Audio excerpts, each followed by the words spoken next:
আর কিছু নয়। এখন সবকিছুই অবহেলা করে যাই, যেন আমার উপেক্ষা করার সময়। আজ চারিদিকে রগে নৃশংসতা, পতন, বিলাসী সমাজ। অন্ধকারে ডুবে, মূর্খ, হুলুস্থুলু মানুষের মিলিত প্রবাহ।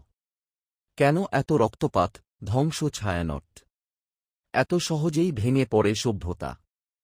হলুদ ঘাস থেঁতলে ট্রাকের চাকায়।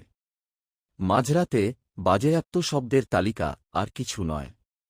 আমাদের বিশ্বাস আজ এক বিন্দু আগুনের। লকলকে অজস্র বিস্তার ছাড়া আর কিছু নয়। পালাবার পথ নেই, ইঁদুরের মতো গর্তে। হাজার সূর্য উঠলেও তবু আলো নেই। সমাজের ভাঙন নগ্ন হাতের তালুতে। প্রবাহিত নয় কারো সঞ্চয়। শূন্যতা, শুধু সেঁকে চলি শীতের তপ্ত চুল্লিতে। হঠাৎ মনে হয় আমাদের বুক ভরে। ঘাতকের পালানো বিবর, পুড়ে পুড়ে সব পরাজয়। অন্তিমে আর অন্তিমে যায় বাস্তবতা ভুলে। অজানা গন্তব্যের পথে নিজেকে সঁপে দেওয়া। আর কিছু নয়।